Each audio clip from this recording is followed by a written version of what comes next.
Howdy everybody, welcome to video number 10 for the elevator. Okay, so I did talk to Vans and they did say that the spar is on the outside of the rib. So it does go like that.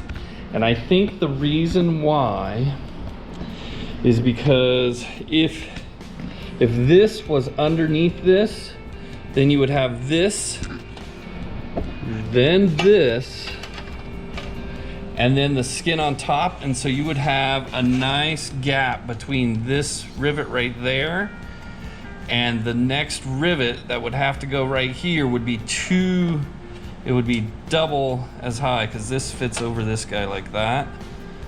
And if this was underneath, this guy would be way down here. Then you would have two pieces of metal, and then you would have the skin that fits on top of it, giving you a nice open area there for wind to get in and cause some havoc, I think. So if you do it this on top, then layer the rib skin on it, and then put the skin of the thing on it, you got kind of this hatching thing going on. So that's, I think, why they do that. I think that's the engineering reason for it. But I did get confirmation from Vans that that's how it's supposed to be done. So that is good. It makes me feel a little bit better about how I did it. So that was nice to get that confirmation from Vans. Here I'm working on the counterbalance rib tip, putting the counterbalance skin on, and it has two rows of rivets that go on that skin when you put them on, and it says to do every other, like to flip-flop that thing as you're putting it on. So you'll see me do that here in a little bit as we go. And you start in that very front one. You see me start right there, and then you just work your way back, and then you just keep working your way across, rotating one, flip it over, do the other one, rotate it, do the other one, and it's just a very repetitive process. So we'll fast forward here in just a second, and we will get to the end of that. So, boom, there you go. That's me getting to the last few. The last three you don't do, because you're going to actually rivet the skin into those as well. So you have the rib, the skin, the spar, and the counterweight skin all riveted together there at the end. That's me just making sure it's square. And here we are putting the horns on the elevators. These are the basically they're the things that control whether the elevator goes up or down. It's what you hook the cable to get it to move. And shockingly, it doesn't have a whole lot of rivets holding it on there, but I guess it doesn't have to. You'll notice me drill out. I do this one. This is the left elevator, and I also do the right elevator in this video, and you'll see me drill out some of the holes there. I just drilled out that hole.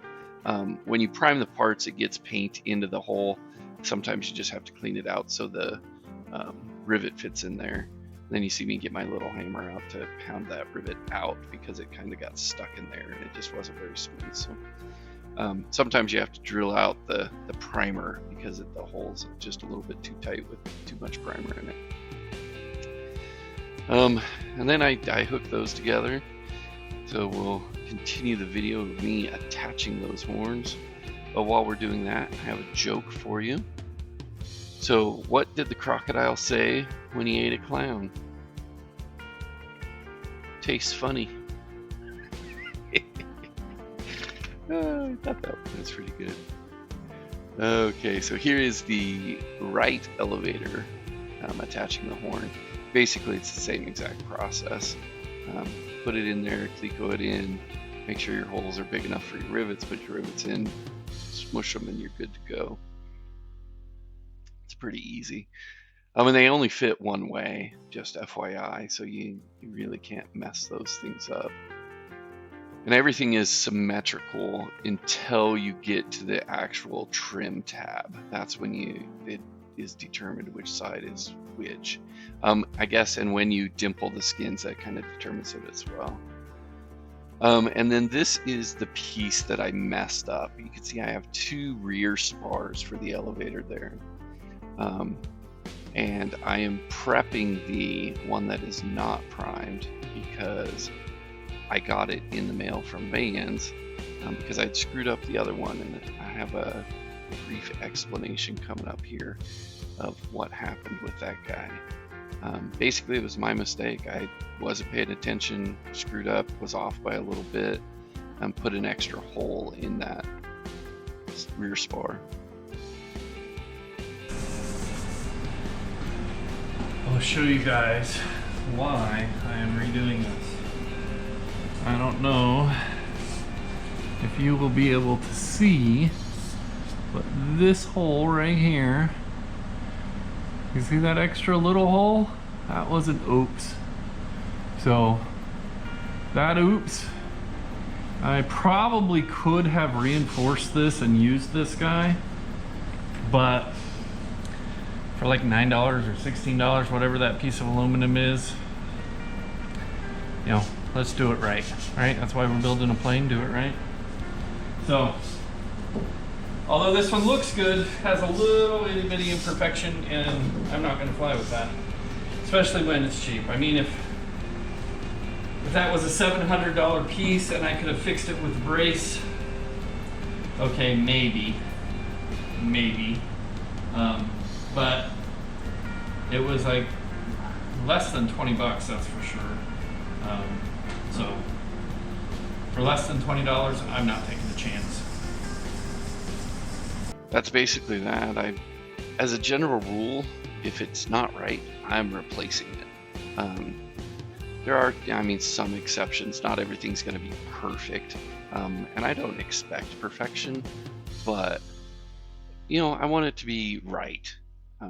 You know, if it's close, if it's right, if you can look at it and say, hey, I'm okay getting in a plane that has that particular thing that way, okay, well then that's fine. It just wasn't worth it to me. It was easier just to go order the piece and redo it. I mean, it was an hour's worth of time. It was 16 bucks, I think. So it's, I mean, who cares, right? I mean, that's nothing. It's like, let's fix it and move on.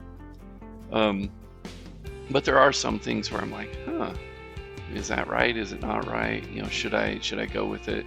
Usually if I'm questioning something, like you'll see with this, when I put the rivet in this, in the ribs for the elevator, I didn't like that one. It's like, that just didn't fit right. I did, you know, and I look at it, and so what do? Well, let's take it out. Let's make it right. So that's the my general rule is let's do it right. It doesn't have to be perfect, but it has to be right. I mean, there is a difference between those two things, and I guess it's just a judgment call. But you guys, let me know. Share what you think, you know, in the comments, if that's a good way to look at it, bad way to look at it, what you guys think. I'm probably a little bit more particular than most would be, but you know, I'm going to be the one flying the plane, so I think that's my right and my privilege. So this is me just putting the ribs on the rear spar for the elevator, and they just get attached with 2 rivets in each one. It's pretty simple. And then you back rivet those ribs. You'll see me back rivet those ribs here in a quick second as we go. And what they have you do when you're going to attach that rear spar to the skin, you use a special bucking bar that you get when, like, the Cleveland Aircraft Tools kit comes with that special bucking bar, and believe it or not, it works really well. I was shocked at how simple it was to rivet that rear spar. And that's the special bucking bar there that was on the table. And then here I am just putting rivets in the holes, and then I'll tape them up with my fancy dancy blue tape.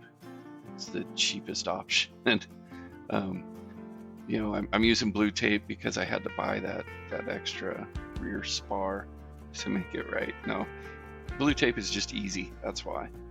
And then back rivet. I think back riveting is I like that the best, because it's very, very simple and very, very satisfying and very, very loud. That's why I have my earmuffs on there. That's pretty much what I do, and then here's me finishing up back riveting. As always, if you have any questions, any concerns, anything that you think I can do better, please let me know. Talk to you later, guys. Have fun. Bye.